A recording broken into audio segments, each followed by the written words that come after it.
Hey Charles, my name is Jordan, which is kind of annoying this question, but now that LeBron is the all-time leading scorer in NBA history with over 39,000 point careers, also ranking top 5 in assists and still climbing rankings in rebounds, blocks, and steals, all while consistently playing 20-plus seasons at an elite level for an old man, winning 4 championships, 4 MVPs, and making 19 All-NBA teams. Who is better, Jordan or LeBron?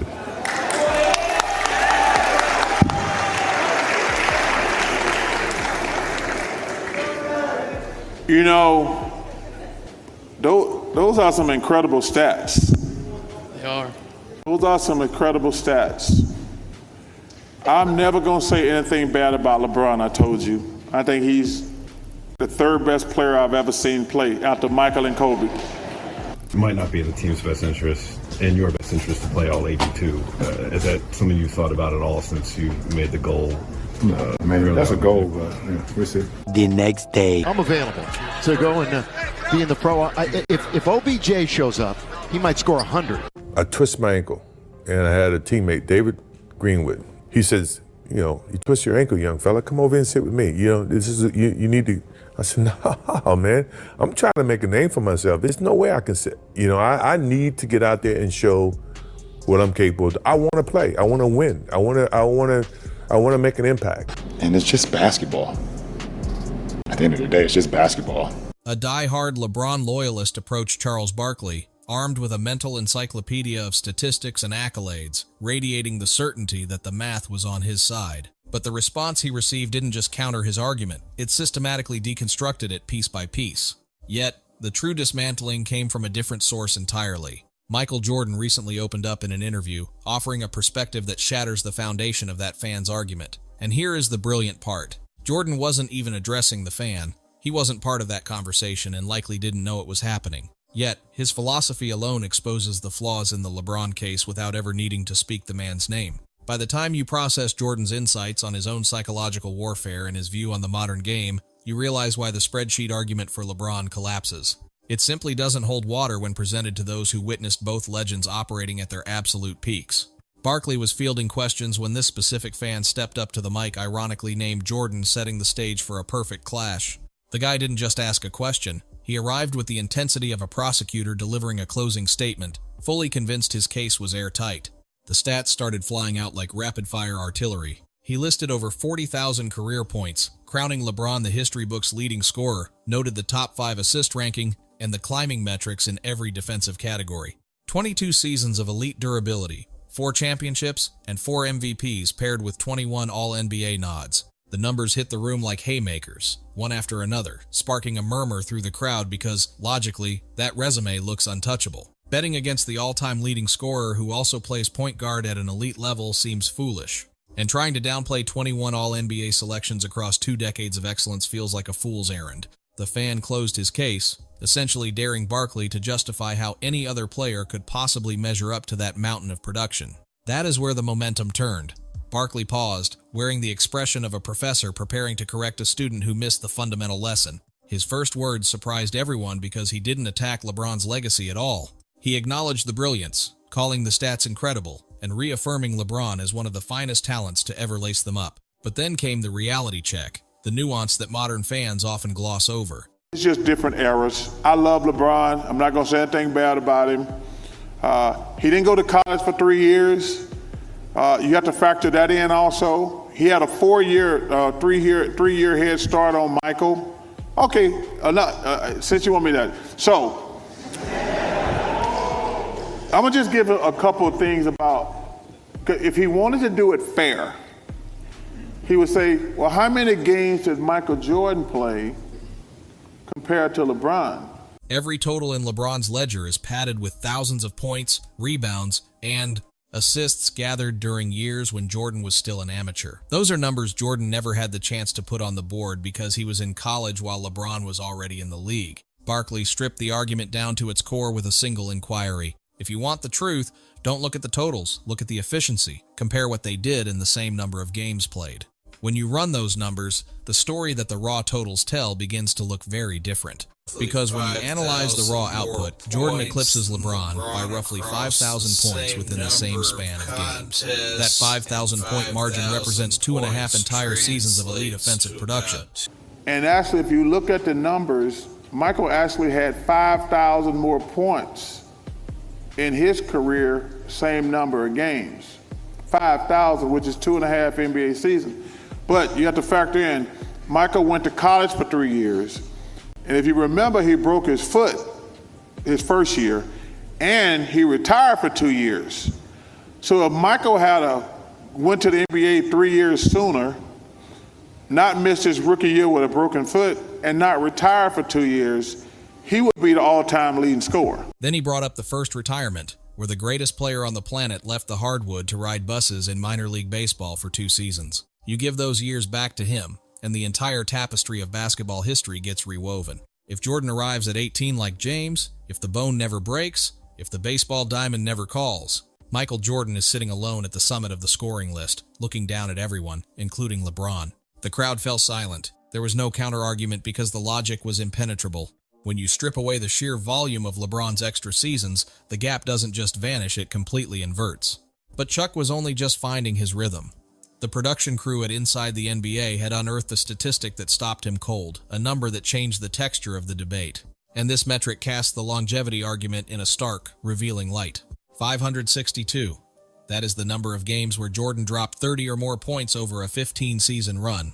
Contrast that with LeBron James. After 22 years of professional warfare, he sits at 559. 7 additional years of grinding, and he still hasn't matched Jordan's frequency of explosive performances. That reaction is justified because this single data point dismantles the assumption that existing longer is the same as being greater. Jordan's career average stands as the monument, 30.1 points per night, the highest in history. LeBron is legendary, but at 27.0, he is trailing. Jordan captured 10 scoring titles during his tenure. LeBron has exactly 1. When you view the accolades through that lens, the all-time scoring record feels different. LeBron didn't reach the mountaintop by outscoring Michael. Can I say one thing? Sure. Did you ever look at how many shots Michael Jordan took and how many shots LeBron took? I did not. Michael Jordan. They were both gunners. Michael Jordan took way more shots. Well, that was his job. You know, it's all about winning championships and winning. And it's just basketball. At the end of the day, it's just basketball. This is where Barkley shifted the argument from statistics to the soul of the game territory that deeply unsettles LeBron's defenders. The numbers fade away, and the conversation turns to how these men constructed their legacies. Jordan's entire championship saga unfolded under one banner. The Bulls drafted him, and the Pistons beat him into submission for years in the postseason. He didn't look for an escape route. He stayed in the trenches and figured out how to overcome them. What he built in Chicago transformed a struggling franchise into the defining dynasty of the 90s. 6 rings in 8 years, the same core unit, 0 instances of running from the fight when adversity struck. LeBron chose a radically different path. 7 years of frustration in Cleveland led to the decision, a move to Miami to unite with Dwayne Wade and Chris Bosh. That single choice rewrote the DNA of the modern superstar. That was the birth of the super team era, where stars coordinate in free agency to hunt for rings rather than cultivating them where they stand. When the Miami run began to fade, LeBron looked back toward Cleveland. He returned home, but immediately leveraged his power to trade for Kevin Love. When that situation grew difficult, he departed again, this time for the glamour of Los Angeles and a partnership with Anthony Davis. 4 franchises, 3 different championship cores that he either joined or handpicked. It paints a very different portrait than Jordan's single-team loyalty. This is why Barkley holds the line. Jordan first, Kobe second, LeBron third. It comes down to this pattern. He calls it team stacking. Julius Erving recently left LeBron off his all-time list for this exact reason, noting that LeBron was the one who normalized assembling rosters like mercenary units. The Scottie Pippen counter-argument always surfaces, but there is a fundamental nuance that people ignore. Jordan didn't recruit Pippen. The Bulls management found him, drafted him, and developed him. And Jordan didn't flee Chicago because the Pistons were ending his season. He stayed until he conquered them. Constructing a dynasty through the draft is nothing like handpicking your co-stars in free agency and forcing trades. After all the debate, someone posed the ultimate question to the fan. Forget the spreadsheets for a second. When everything hangs in the balance and you need one victory to survive a Game 7, Who do you trust with your life, James, Jordan, or Bryant? The fan didn't hesitate to pick LeBron, standing firm on that choice regardless of the history Barkley had just laid out. So And let me tell you something. LeBron, we compare him favorable to Magic Johnson. He's a more of a triple threat than Michael was. I'll agree with that. But let me ask you a question. I want you to be honest with me in your heart. all right. If you had one game and you said, I need to win game 7, would you want LeBron, Michael, or Kobe in one game win all? Bron. Okay. Here is the irony, though that answer actually validates Barkley's perspective while dismantling the very case for James. Throughout his entire reign, Michael Jordan never once faced a Game 7 in the NBA Finals. He marched to the finals 6 times and never let a series go the distance because he suffocated opponents long before they could hope for a miracle. 6 titles, 6 finals MVPs, and an unblemished record when the lights were brightest. In that 1993 showdown with Phoenix, he averaged 41 points per game, a statistic that defies logic even today. James's resume paints a more complicated picture. While reaching the finals 10 times is monumental, enduring 6 defeats, including 3 beatings by Golden State, leaves a mark. A record of 4 wins and 6 losses essentially means you have walked away empty-handed more often than you have hoisted the trophy. Now, the common defense is that falling short in the championship round is still superior to an early exit. That argument holds water until you remember that Jordan reached the summit 6 times and conquered it every single instance. Critics never had the opportunity to label him a failure because his will to win simply would not allow for defeat. After a hiatus lasting more than 20 years, NBC revived its basketball coverage with a major coup, bringing Jordan back into the fold as a contributor. He has been a phantom for decades, surfacing only for business ventures and maintaining a silence on the game itself that rarely breaks. So when the network revealed he would actually speak on the state of the sport, the entire world stopped to listen. His initial appearance on opening night covered the usual bases: legacy, mentorship, and the void left by retirement. But the atmosphere shifted dramatically during the second segment when the conversation turned to load management and Jordan dropped the diplomatic filter entirely. What do you think of when you hear the term load management thrown around? It shouldn't be needed, first and foremost. You know, I never wanted to miss a game because it was an opportunity to prove. It was something that I felt like, you know, the fans are there to watch me play. I want to impress that guy. In his eyes, scheduled rest is an absurdity because every night offered a fresh battlefield to assert his dominance. But this is where the philosophy cuts deep. He shifted the focus to the fans, specifically the ones in the nosebleeds who scraped together every dime just to witness him in person one time. He felt a profound obligation to them, realizing that the game was bigger than his own fatigue or ego. It was for the person who sacrificed everything for a single glimpse of greatness. Let the weight of that sink in. He was speaking about professional integrity, the idea that when you earn tens of millions of dollars annually, you have a moral debt to show up for the people funding that paycheck. The standard was absolute. If your body can function, you take the court. No scheduled breaks, no excuses. Then came the revelation of a detail so foreign to the modern NBA that it sounds like fiction. The street and saw a pickup game happening on the side of the road. He could pull over, jump in, and play. Your love of the game is still there. I can feel it from you, Sure. right? How did that love of the game fuel your career? It was the basis of my career. My love of the game within my contract, which, you know, I'm pretty sure most contracts now, I'm actually positive now, don't have that clause within the contract where You had a clause in your contract. love of the game contract that if I was driving with you down the street and I see a basketball game on the side of the road, I can go play in that basketball game. And if I get hurt, my contract is still guaranteed. I love the game so much that I would never let someone take the opportunity for me to play the game away from me. It might not be in the team's best interest, in your best interest, to play all 82. Is that something you thought about at all since you made the goal? That's a goal, but we'll see. The next day. I'm available to go and be in the pro. If OBJ shows up, he might score 100. You have to let the weight of that settle. Here is a man earning tens of millions of dollars, with his entire future on the line, who specifically negotiated a clause just so he could play pickup anywhere, anytime. The very notion that someone could forbid him from hooping was impossible for him to accept. That isn't a business calculation. That is a pure, unadulterated obsession with the sport, a frequency modern athletes just don't tune into. The data backs up the legend because Jordan didn't just preach this philosophy, he lived it. 9 separate times, he suited up for all 82 regular season contests. Contrast that with LeBron James, who, across 22 seasons, has crossed that finish line exactly once. Even in his final act with the Washington Wizards, a 40-year-old Jordan didn't miss a night, logging 37 minutes a game. That workload would top the entire league today. No one in the 2022 to 2023 season averaged more than 37 minutes. A 40-year-old man was delivering more availability and grit than superstars currently sitting in their physical prime. That is the intangible gap, the spirit that no spreadsheet or advanced analytic can ever quantify. Jordan arrived every night to conquer, treating every tip-off as a fresh opportunity to prove he was the alpha in the arena. Load management and pacing might buy you longevity, but Jordan's relentless approach purchased undeniable dominance. And history has a way of bowing down to dominance with a deeper reverence. Then Jordan dropped a truth that dissects the flaw in the modern game. Staying hungry when you are already full is the hardest thing to do. When you have nothing, you claw and scratch for everything through sacrifice and sweat because survival demands it. But when you are set for life before you have even stepped on the hardwood, with the guaranteed millions, the shoe contracts, and the social media empire, that primal hunger fades. The desperation that fuels true greatness evaporates.